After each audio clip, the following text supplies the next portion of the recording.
Okay, parents, here is an overview of what is coming home with your kids today. First of all, I want to show you some of the actual manipulatives and things that they've brought home that they need to keep track of because they will be asked to bring those back to school. But they're going to need some of these for our math lessons. So they're going to need a 10 frame and they're going to need, this is called a number bond. So next week when Mrs. Bass in her video asks them to get their number bond and their manipulatives, this is what they need. Their red and yellow counters and their number bond. As we continue with numbers, they may also need their 10 frame.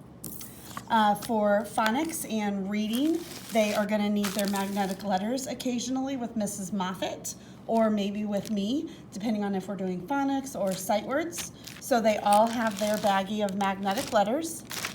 And then I went ahead and sent home their holiday cup and 2 pencils and their current glue stick. So at least you'll have that to get you started. They can keep all of this at home.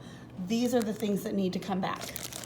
They have also brought home their composition notebook, which so far only has our letters of the alphabet in there, but they will use this to do their writing. This will give them a nice place to keep all of their writing when they're asked to draw pictures and label and write sentences.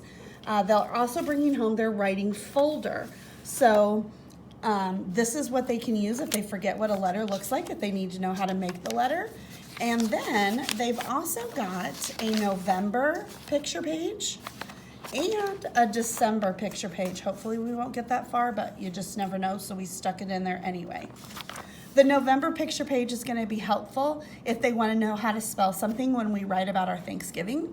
So if they want to know how to spell turkey, they can look right here. There is also a labeling page that they're going to be asked to work on in their packet. That looks like this. And they can look in their blue folder to find those pictures to label them. Or they can use their sounds to stretch them out. The next thing that I want to show you is the calendar or the lesson plan, for lack of a better word. So I'm going to email this to you so that you have a digital copy. The reason that that's important is because all of these links will be active in the email document, so you can just on your computer or tablet click on the link and it'll take you straight to the video. If you try and type in the link, sometimes they work and sometimes they don't. So we have broken this down by day. And so we have 5 days of at-home learning planned out, and you can see that Mondays are our lighter day because those are typically our virtual day anyway. And then we have something for each subject every day of the week. Now, you might look at this and realize that you could do all of the sight word activities in one day. That's fine. But I would kind of caution you against that because the repetition of the activity is what's important. So if they do all 5 sight word activities on Monday, they may by Friday forget what the sight word is because they haven't practiced it every day. So I really would encourage you to stick to this schedule as best you can. Everything that they need paper-wise is going to be in their purple folder in this packet. So you can see we've put everything that they need. These are what you're going to need for phonics, called rhyming cards. Some labeling for writing. This is going to be for social studies, handwriting, sight word. And I want to point out that anything that has 3-hole punch should go in their binder when you complete it. So here's some sight word work. This is making 4 for math. That's where they're going to need their yellow and red counters. Some alphabet practice. Some more handwriting of numbers. A mix and fix for sight words. Making 5 for math.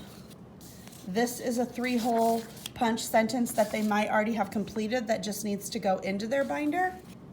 These need to go into their binder if you could help me with that, if they're not already in there. This is just something they can practice anytime while you're riding in the car, before they go to bed, whenever. Practice reading a row of numbers, practice reading a row of letters. Again, anything with a 3-hole punch, please put in their binder. And that is all. Anything else that they need is going to be accessed either through Seesaw or through one of these links as a video to watch. Please do not hesitate to let me know if you have any questions along the way.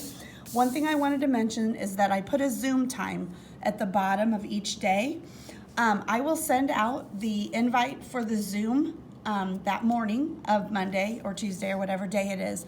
This is for the kids.